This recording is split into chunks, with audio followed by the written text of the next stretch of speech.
Welcome back to the Stephen Knight Show. We are kicking off season 13. I cannot believe it. 13 seasons. Want to thank you all for your support over the years. We have a very great guest joining us later on the show. His name is Brad Marquis. He is reprising his character as the legendary Sam Cooke on a new show that you'll hear all about.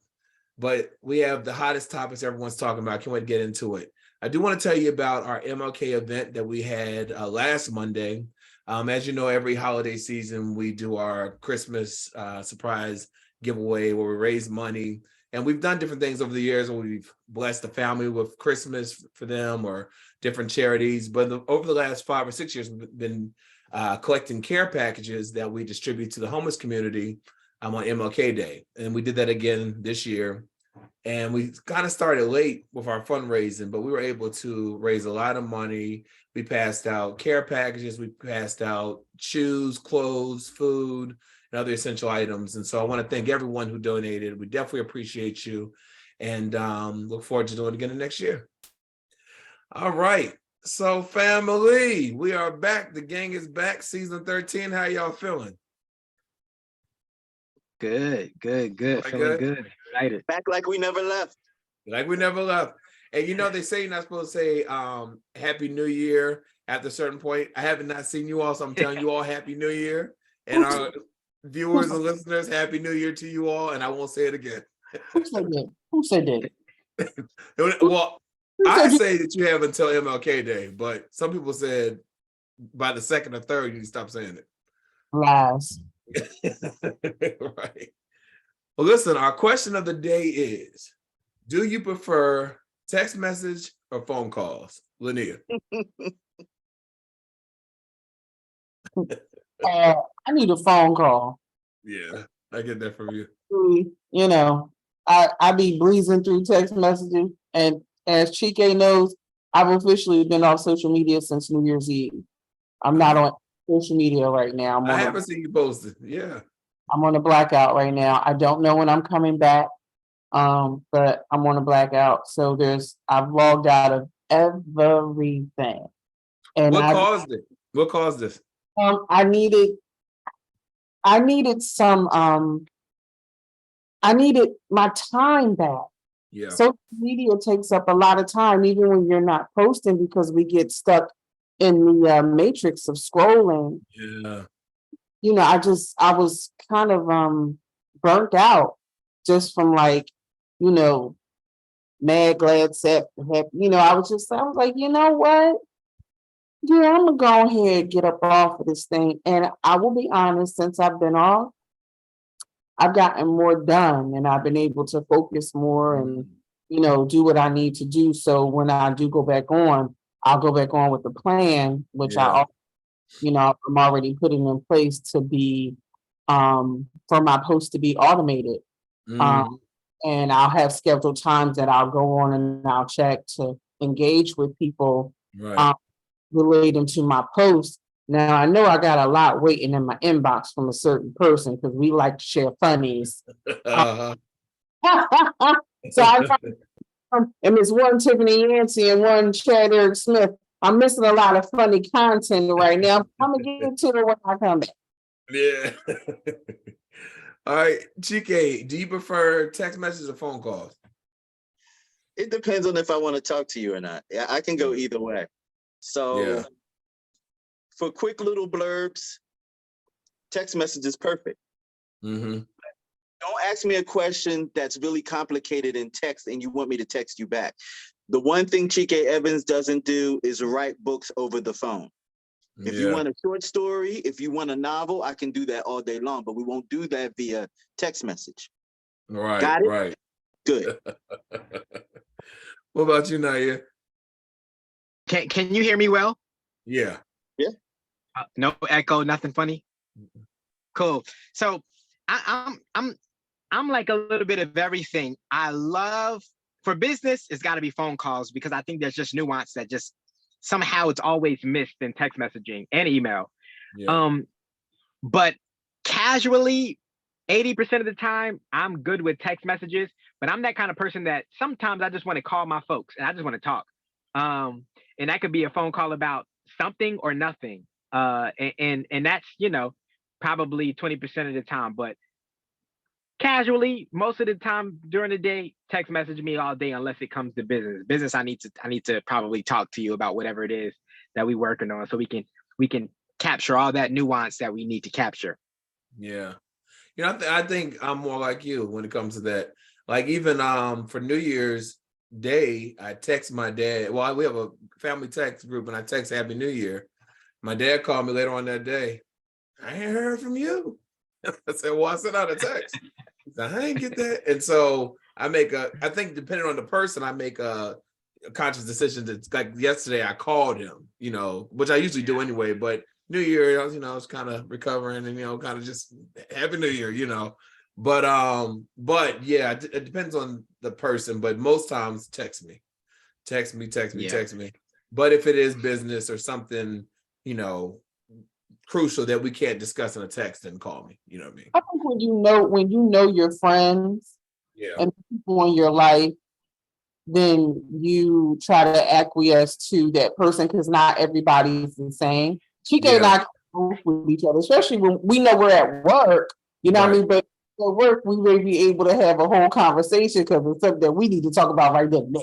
But you know what I mean? So I think you know your people. Like I could text and I will not answer. I ain't responding to nothing in no group text. I don't like group texts. Yeah. The who sent the author of the text, I will respond to them because what happens is I want all the notifications. Right. I ain't responding to all that, and probably when you sent it to your family, your dad to list all of that because everybody done responded. He's like, I'm going to do shit. Exactly. Well, wait a minute. What about the people that forget they're in the group text message and they start their personal conversation and you're privy to all of that information? I don't want to hear or see or none. I don't want none of that. Exactly. No, did you hear about the one father who? People. You about the one father who was in a group text and he said, I can't keep up. I love you all. LOL, smiley face, all of the emojis. I'm not reading all this. Well, tweet us at home and let us know, do you prefer text messages or phone calls? All right, so on the hot topic, so Beyonce, she made her fans happy over the weekend when she attended an invite-only concert in Dubai. And, they had rules saying that no film photography or recordings. Of course, that never happens. The clips were all online. Now, she performed at the grand reveal weekend of the Atlantis, the Royale, the country's second Atlantis hotel. Now, this was her first performance in 4 years, and she wowed guests and fans in stunning outfits, clean vocals, and a perfectly curated set. And she also brought Blue Ivy on the stage, which a lot of people, there was a clip that went viral where Blue Ivy started doing this TikTok dance while Beyonce was performing, and Beyonce kind of took her hand and stop, and they said she gave her that, all right, chill out right now kind of look. But everyone thought that was a cute moment. Now, she reportedly performed for 75 minutes and she was paid $24 million. But Daily Mail is reporting she got paid as much as $35 million, but no one has confirmed. But again, clips have linked online. There was some controversy though. So her last album, Renaissance, which a lot of people say was heavily influenced by the LGBTQ community, plus community. She said she dedicated to her late uncle, who she called the most fabulous gay man she knew. She didn't perform any of those songs. And so, Dubai has a very strict anti-LGBTQ plus policy, but even her appearance, what she wore, she was covered up. Her dances were covered up. She wasn't gyrating and doing the choreography we're used to seeing her. And so some of the fans that in the LGBT community had the backlash, they were saying, what caused her to do this? Why she didn't perform those songs? But she is going on tour later on in the year where she can perform those songs from Renaissance. So I say what made her not do it was $24 million. But I'll let you go, Chike.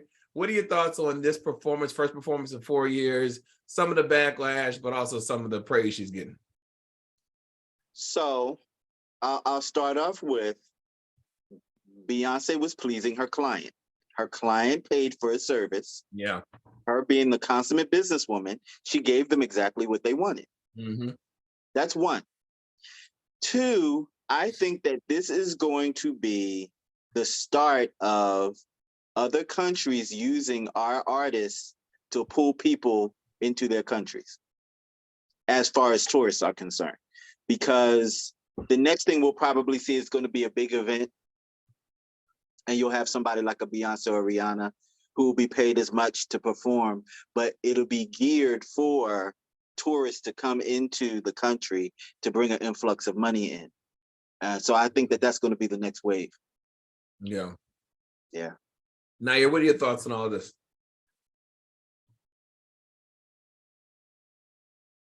Yeah, Chike said it. It was invite only. The other people who got a problem with it, they wasn't there.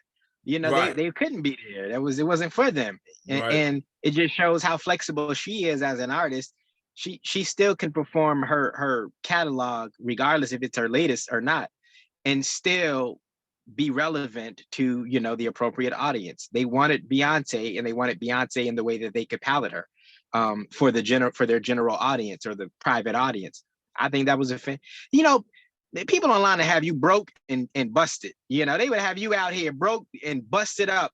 If you listen to everything they that makes them upset and angry, and you know, these people are crazy half the time. They're crazy. Yeah. I don't think nothing about it other than that was a great move for her and her family. I'm pretty sure. And like you said, it was a private event. People chose to record it and put it online. They wouldn't know what the show was about. Yeah. And I will say that prior to her hitting the stage, they were playing some of the music from her other songs, and they did play some of her current album. They played it as she was preparing to get on stage. But people find something to complain about. I'm going to say something else I thought was ridiculous after Lynia. You give your thoughts on this. Beyonce ain't going to jail for these people. Right. Point blank, period. Yeah. Nayyir said it. Y'all mad because y'all couldn't afford to be there. Right. That's why you mad. Because you ain't got nothing to do with that woman's pockets. Somebody was trying to calculate what that came out to, like a minute. It's like $285,000 per minute. Mm-hmm. Is that? I'm not sure if that's right, but it's, I think it was 300 and something per minute. You want in 1 minute? I love you long time in 1 minute. Right. I'm just saying. But go ahead, Beyonce, you do you, boo. Like you do. Don't be. You know what? We ain't even got to worry about it. She ain't listen to these people because guess what? She got that check. Exactly. And she when she on tour. So what you complaining for? Oh, because you probably can't afford them tickets for that tour. Right. Oh well. Boop. And supposedly she had just had foot surgery, you know, coming into the show. And so I saw Sherry Shepherd. She said at $24 million, Beyonce was thinking about that the whole time when she was performing. $24 million. But she's in a whole nother country with strict laws and rules relating to women. Yeah. Oh, y'all crazy. Yeah. No, and this has nothing to do with Beyonce, but I was looking at stories for tonight, and I saw that there is a group, a LGBT plus group that wants Aretha Franklin's "You Make Me Feel Like a Natural Woman" song taken off Spotify, and because there's no such thing as a natural woman, and they're making trans women susceptible for violence. Oh my God! Look at Chike. Look at. It's like, when will this end? Y'all just looking for something to complain about. Hey, Chike, why you looking? So no, because I'm getting upset. Nayyir, don't make me laugh. So I do remember before we left, I had a conversation about where I think that pop culture is going. I don't know if you remember that conversation, but when it comes to art, I think there needs to be hands off. Hands off. If we get to a point, right? So when we look at television shows like The Jeffersons or All in the Family, All in the Family, maybe even Benson Soap, you know, anything made from 1988 back. We can't use anymore. It has to be thrown in the trash because according to now, it doesn't date well, right? We can listen to some songs from even back in the day, which they're trying to do now.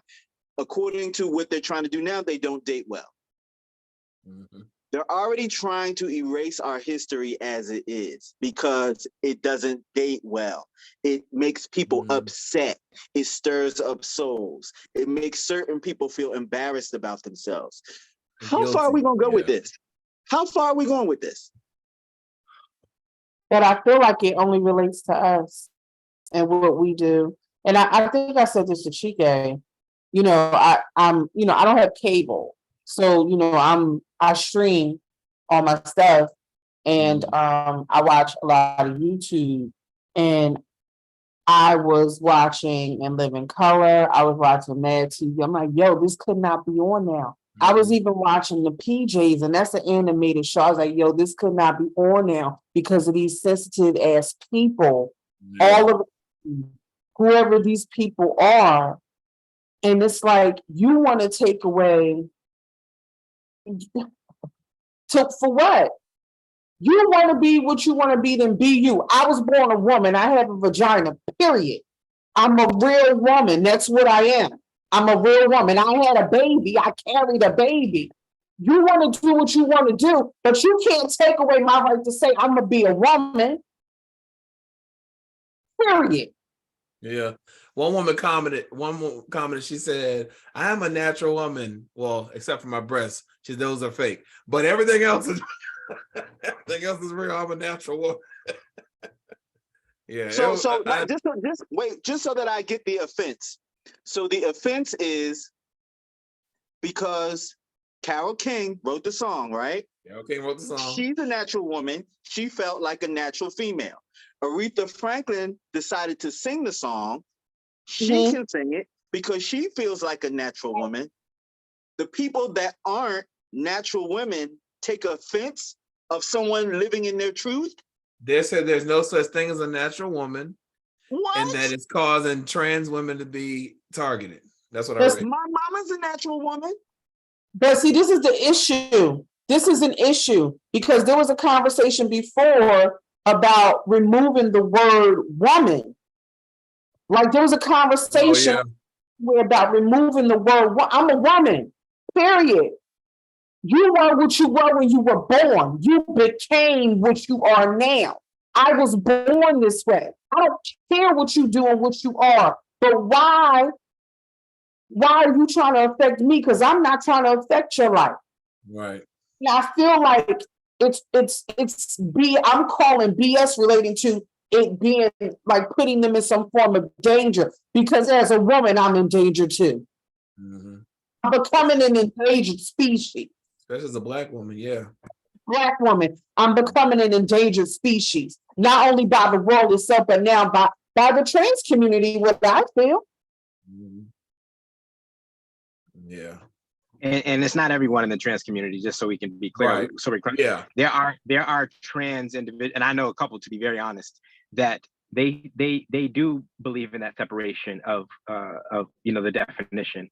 Biologically, naturally, and otherwise, but they do have their own interpretation. But it's not the whole trans, the LD. What are the? Yeah, it's not the whole community.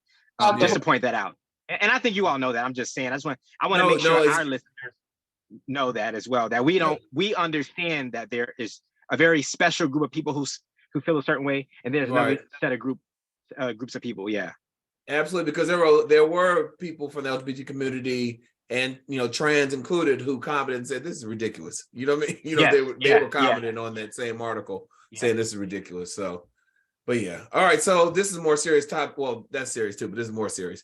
A gunman behind the deadly dance hall shooting in the Los Angeles suburb of Monterey Park may have been targeting his ex-wife on the Lunar New Year, the California city mayor said today.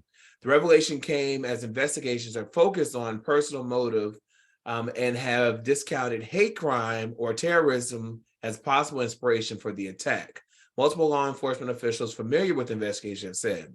The officials emphasized that it's still early in the probe, but said said evidence gathered at the suspect's home and in the van where his body was found due to self-inflicted gunshot wound on Saturday afternoon so far suggests that bloodshed was somehow personal. Now, the death toll from Saturday's shooting climbed to 11 today, with at least 9 others being treated for their wounds. Hu Can Tran, the 17-year-old suspect shooter, apparently thought his former wife was at the Star Ballroom dance studio when he burst inside and opened fire on the festive crowd. My understanding is that he may have come because his ex-wife was celebrating the Lunar New Year, and it sounded like it was a history of domestic violence, which was unfortunate. So apparently they divorced in 2005. The woman filed for divorce. So he went to this establishment, shot up the place. Then he went to another place where he attempted to do the same thing, but someone who worked there saw him and saw that he looked like he was targeting people. They saw him with a gun and tackled him and was able to retrieve the gun. He was able to get away. And then 12 hours later, the police, they found his van, the white van that he was in. And as they approached him, he killed himself. And so, the Lunar Festival, that's the new year for a lot of Asian communities. And it's a time where they, like we have our New Year Independence Day here. I'm not Independence Day. Our New Year here. That's their New Year. In the beginning of, I saw someone had posted their hopes for a new year, and it was that the country would come together again. Someone had posted this before the massacre. And so this is one of the most deadliest shootings in that area in California. They've never had anything like this in that particular county, and all of the victims were 50 years or older. Again, this is someone who's 72 years old who committed these crimes. The sheriff there said, although it's not considered a hate crime, quote unquote hate crime, the fact that someone walks into a ballroom and just starts shooting people, that is a sense considered a hate crime. I'll ask you, Lynia, what are your thoughts when you heard about this, once again, this horrible, because a lot of the guns that he had were illegal. California has the most strict gun laws, and some of the guns he had were illegal for California. Some of them he made or modified. What are your thoughts on all this? Most of the time when you hear about these things, the person who has them has no business with them. Yeah. I know that probably the first thing was, shouting hate crime and, some sort of terroristic thing until they realized, the person who did it. Well, I'm lost. 72. Didn't they say somebody jumped on him? Like 70. Yeah. A 28-year-old. That he got away? Well, they showed the footage from the camera, the security camera, and he was fighting back. The older gentleman, he was fighting back. Like, I was shocked how much strength he had after even this guy took the gun from him. I mean, we're talking about guns again. Yeah. And he modified them. We're talking about guns again. Mm-hmm. Like I got nothing. Yeah. Chike, what are your thoughts on this? Mental illness is everywhere. Yeah. And it can happen in anyone. And until we start taking that seriously and start dealing with that epidemic, it's not going to get any better. Mm-hmm. Because it doesn't matter if you stop someone from buying guns in the vicinity of where they live, they'll just go somewhere else and get it. Mm-hmm. Some people migrate from one state to the next because it sounds attractive that you can live in a state and anyone can have a gun. Oh, I can? Let me just go to that state. I'll just go live there. Yeah.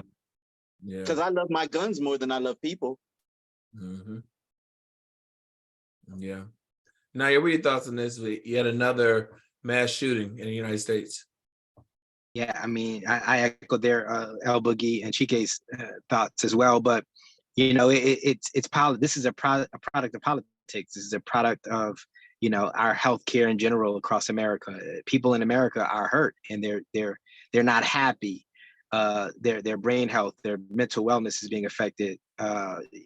You know, and you know, I want to send condolences to all the individuals who were affected, whose families, you know, were affected by this crazy man. America's got to do better. We've got to do better by each other. We've got to do better in our politics to ensure the quality of life that individuals are able to participate in, you know, is a little bit better. We can't have a conversation about gun control when you have people all over the country who are mentally unwell, who are unhappy. People not getting jobs, relationships are bad, you know, all sorts of things trickle down due to just the politics that are occurring in America. Again, it is sad, but we're going to continue to have these outcomes as long as America is continuing its pursuit of capitalist ideals. Absolutely. Can I just add this, because and I know this story was about a gun, but to jump back on the mental illness, I don't know if anyone saw this online about the man whose wife just broke up with him, and he took his work truck and he decided to tear up the whole I saw that. his whole block, Yeah. like his neighbors, everyone. He just ransacked the whole block. What you mean? What you mean? He took his work truck and he just ran decided into it. Oh, he ran demolition derby. Mm-hmm. Oh, I just need clarity on what you mean. So, he went bad-ish. Yeah, we have it on the Steve Nash lawns, he Instagram. tore up cars, He he hurt tore him? up property. Did he hurt? And the wife said that he was trying to kill me because he knew that's where my bedroom was. Where he was hidden in the house was the bedroom was. Yeah. But he had one of those. It looked like one of those gas trucks. It was big like that. Big like, truck, big white truck, But nobody was hurt. Y'all ain't answering my question. No one was hurt. No one was hurt. They arrested him? Yeah. I think they did. Yeah, they did. I think they did. Yeah. So because you know where the issue comes in. All right, fine, they arrested him. Did they set bail? Because he don't need bail. He needs to set bail until it's some court proceedings happen. He don't need to be released. Like, he don't need no bail. He don't need to be released on his own recognizance, because that's part of the issue. You can lock somebody up, but then you go in front of the judge, depending on that state and their laws. Oh, well, you can get released on your own recognizance or just post his bail. But I'll say this: since he wanted to use a motor vehicle as a deadly weapon, he should have his license revoked forever. Definitely. Definitely. And again, this goes back to that to the tip of the iceberg where or the root of it, where it doesn't matter what weapon somebody's using. People are unwell, you know. This is just a man, his relationship went sour and he's mad, but it's probably a series of other things. His income, his job, his work, his retirement, whatever it is, it's just weighing down. So when something, you know, tips him over, it could be anything that could be used as a weapon, including another person, you know. And this is because America, you know, it's unwell. Our people are unwell due to so many factors, and it all stems from politics and the people who are running this country. And the people who stream live murders. Like, that you not well if you're doing something like that. Right. It's something wrong. And you know, and for the people who watch it. Mm-hmm. Yeah, I agree. Yeah. No one's calling. No. Okay. No, you're right. We'll take a quick break. When we come back, find out which Housewife of Potomac star got married, and this woman find out she married her cousin. Right back after this.